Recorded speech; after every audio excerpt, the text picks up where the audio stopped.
Protesters gathered at a Brooklyn Center apartment complex to address what they call deplorable living conditions. Slumlord, must go! Demonstrators stood outside of the rental office of Gateway Commons Apartments in Brooklyn Center on Tuesday. Police eventually showed up and told them to leave. Organizers say many immigrants live in the apartments and are afraid to speak up.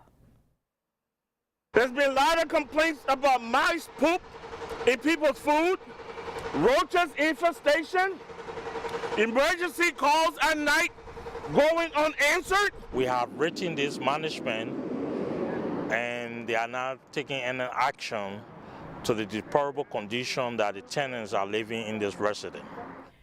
According to Brooklyn Center rental housing officials, the city received 2 complaints regarding this property last year and 2 this year.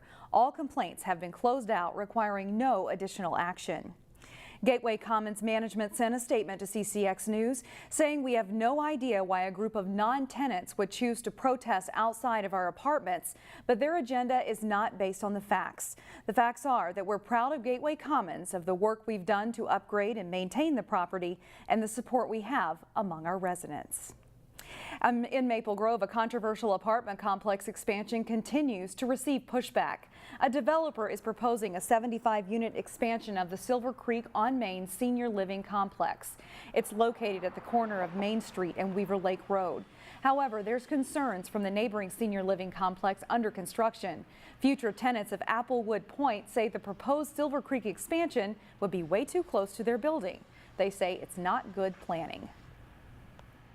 We're taking the brunt of all of this. We're being squeezed, and really the net effect, and I don't mean this personally disparaging, but it's adding insult to injury. The Maple Grove City Council ended up tabling the SilverCreek project and will revisit plans at its June 17th meeting. A local tourism group spent Wednesday showcasing what the Northwest suburbs have to offer. Minneapolis Northwest invited event planners from all over the country to learn more about local destinations like Mississippi Gardens, a Brooklyn Park wedding and event center on the river. Bringing events to the Northwest Metro has the potential to bring thousands of dollars in economic growth. Any one event could bring in an economic impact of anywhere from like $15,000 to, I know one person here has an event that would have an economic impact of $350,000. The group also showed out-of-towners attractions like Topgolf in Brooklyn Center.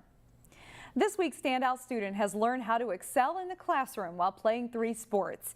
As Delane Cleveland reports, Champlin Park's Izzy John fits the definition of a well-rounded student. Ready, set, go! Every year at Oxbow Creek Elementary, here we go! The entire student body gathers outside to take part in a day-long event of physical activities. Yet track and field day couldn't happen here we go! Without the help of volunteers like Izzy John.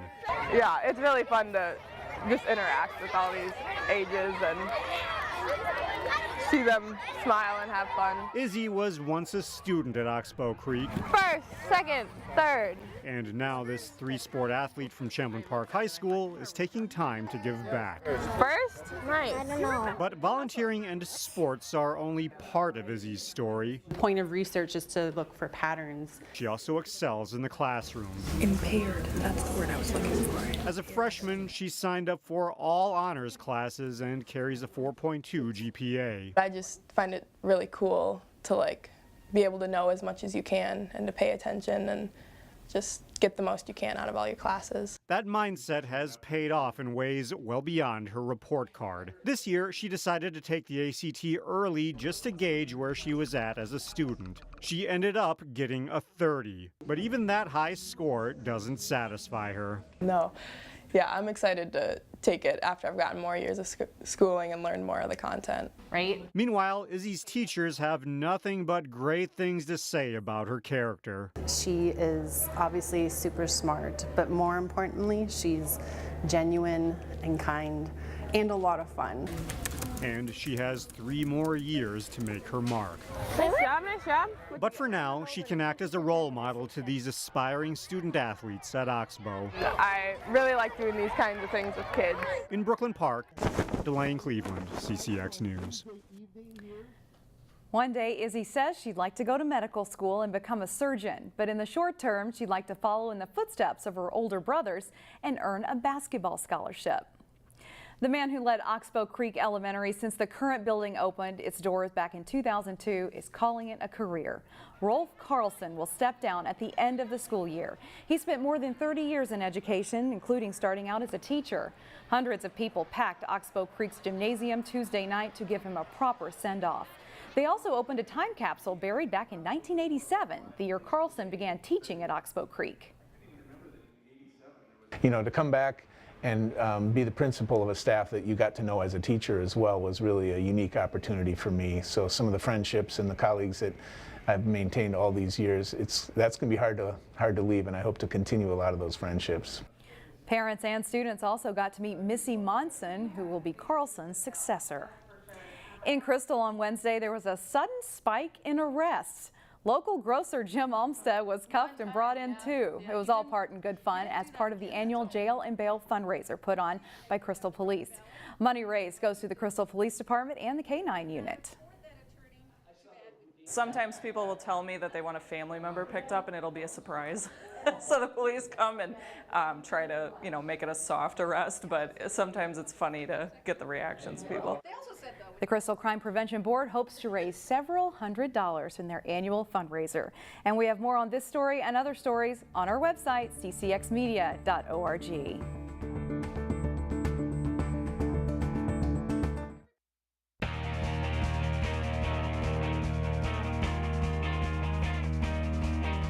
Top seed WAYZATA and second seed Maple Grove advanced to the Section 5 AA Boys Tennis Final. They met for a spot in the state tournament at Baseline Tennis Center. At number 1 singles, John Foley of WAYZATA is in the far court against Josh Miller. Nice backhand sets up a volley winner for Foley as he rolls to his 6-love win. Second singles, WAYZATA's Colin Badoon serves, then rifles a forehand winner to the corner on his way to a straight set win over Harrison Schindel. Third singles is much the same. J-Lo Hong serves, then whips a forehand to the corner for WAYZATA as he beats Watson Sherrod.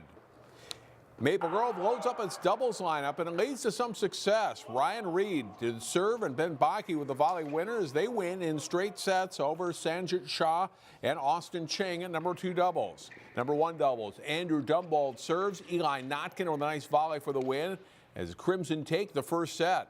But Michael Deal and Will Dieters come back to win the match for WAYZATA in 3 sets. Nice touch by Dieters at that point.